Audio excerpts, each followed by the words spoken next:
안녕하십니까. 박훈탁TV입니다. 민주당이 미국의 도덕성을 허물고 있습니다. 미국이 중공을 제압하려면 먼저 미국의 도덕성을 허물고 있는 민주당을 제압해야 됩니다. 민주당이 지배하는 대도시에서 범죄가 수십에서 수백 퍼센트 폭등하고 있고 경찰관이 공격을 받고 그만두고 있습니다. 민주당이 헌법에 노예제 폐지를 집어넣은 건국의 아버지 토마스 제퍼슨을 노예주의자라고 비난하고 그의 동상을 철거하고 있습니다. 민주당은 미국에서나 한국에서나 하는 짓이 똑같습니다. 방송 시작하겠습니다. 구독 버튼, 알람벨 버튼, 좋아요 버튼 부탁드립니다. 중국이 11월 23일 화요일입니다. 미 해군의 최신 군함이 대만 해협을 통과하는 항해를 했다고 비난하면서 미국 군대는 국제법이 허용하는 모든 곳에서 비행하고 항해하고 작전을 수행한다고 주장하고 이것이 의도적인 도발이라고 비난했습니다.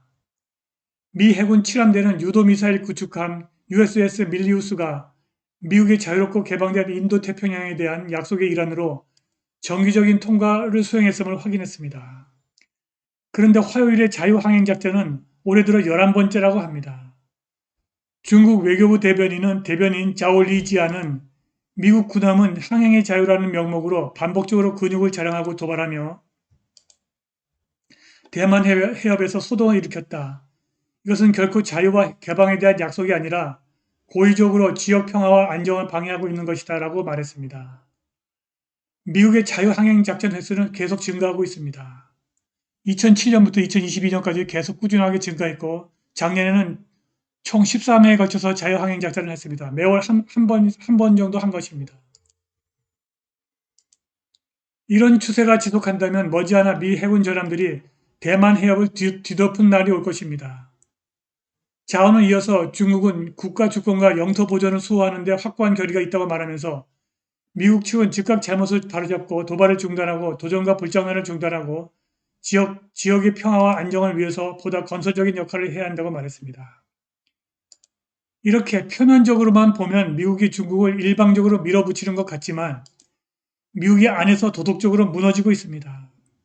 포틀랜드를 비롯한 민주당이 지배하는 지역에서 살인율이 수백 퍼센트 폭증했고 노예 해방에 앞장선 건국의 아버지 토마스 제퍼슨의 동상이 철거되고 있습니다. 미국은 중국을 군사력으로 밀어붙이지만 미국은 내부에서 도덕적으로 스스로 무너지고 있습니다. 지금 당장 취업을 원하는 사람이라면 누구라도 취업을 할 수 있고 현재 미국은 역사상 가장 심각한 노동력 부족이 한가운데 있습니다. 전국의 기업들은 필사적으로 채용을 하고 있으므로 실직에 대한 변명의 여지가 없습니다. 이렇게 현재 미국은 누구라도 직업을 얻어 합법적으로 생계를 꾸릴 수 있기 때문에 이론적으로는 범죄율이 낮아야만 합니다. 그런데 지금 범죄율이 치솟고 우리는 밤바다 거리에서 혼란을 목격하고 있습니다. 자, 2021년에 급등한 범죄율 수치입니다. 아틀란타, 포틀랜드, 뉴욕시티, LA, 시카고, 필라델피아 전부 민주당이 지배하는 도시들입니다. 아틀란타에서는 호미사이드, 살인 범죄가 58% 증가했고 슈팅스, 총격 사건은 40% 증가했습니다. 포틀랜드에서는 무려 살인 범죄가 533% 증가했고 슈팅, 총격 사건은 126% 증가했습니다. 뉴욕시티는 살인 범죄 13%, 총격 사건 64% 증가했고 LA는 살인 사건이 22%, 총격 사건은 51% 증가했습니다. 시카고에서는 살인 사건이 5%, 총격 사건이 18% 증가했고 필라델피아에서는 살인 사건이 37%, 총격 사건이 27% 증가했습니다.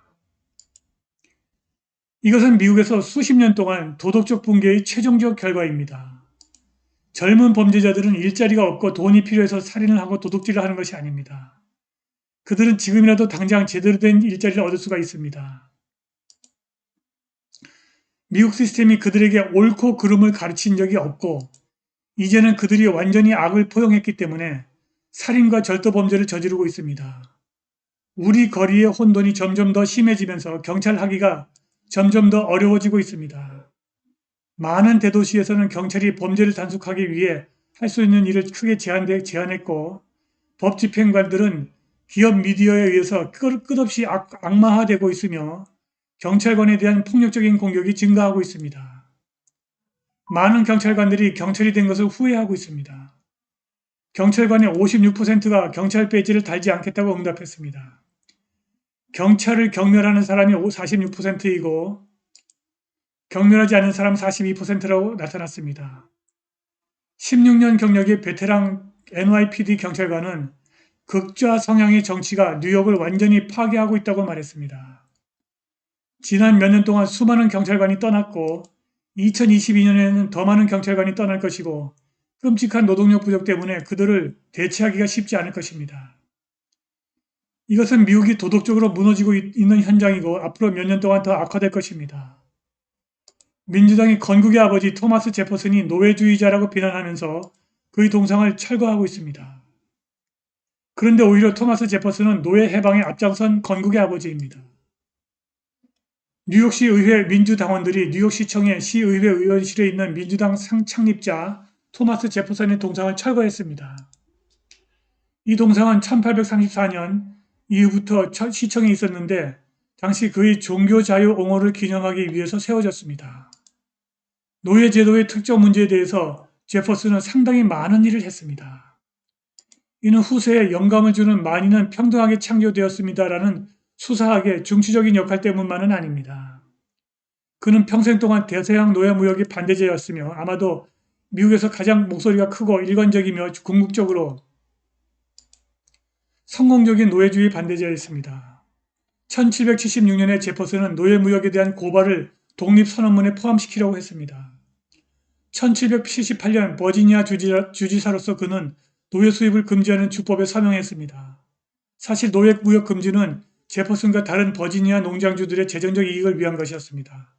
그들은 노예를 남부 딥사우스에 내부적으로 팔 수 있었습니다. 그러나 대서양 횡단 노예 무역을 반대하는 투쟁은 결국 노예 무역에 대한 미국의 개입을 종식시키는 데 성공했습니다. 1784년 제퍼슨은 1800년 이후 애팔레치아 산맥 서부에서 노예제도 금지를 대륙의회에 제안했습니다.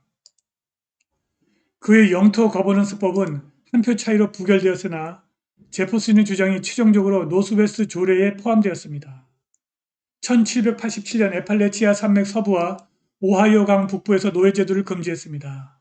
노스웨스트 조례는 중서부의 자유주를 만드는 데 도움이 되었으며 이는 장기적으로 자유와 노예 국가 균형에 결정적인 역할을 했습니다. 더욱이 제퍼슨이 1784년에 사용했던 언어는 1865년 수정헌법 제13조를 위해서 의회에서 재사용되었습니다. 제퍼슨은 노예제도에 대한 헌법상의 금지를 만든 사람입니다.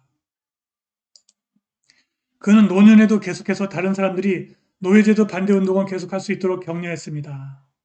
1814년 그는 친구 에드워드 콜스에게 편지를 보내 버지니아의 노예제 반대를 다음 세대로 이어갈 것을 촉구했습니다. 물론 노예제와 인종에 관한 제퍼슨의 기록에는 더 많은 것이 있습니다. 그러나 최소한 토마스 제퍼슨을 노예주의자로 매도하는 민주당의 처사는 잘못된 것입니다. 미국이 중국을 제압하려면 먼저 미국을 도덕적으로 무너뜨리고 있는 민주당을 완전히 제압해야 할 것입니다. 다행히 이를 위해 공화당이 결집하고 있습니다. 오늘 방송은 여기까지입니다. 감사합니다.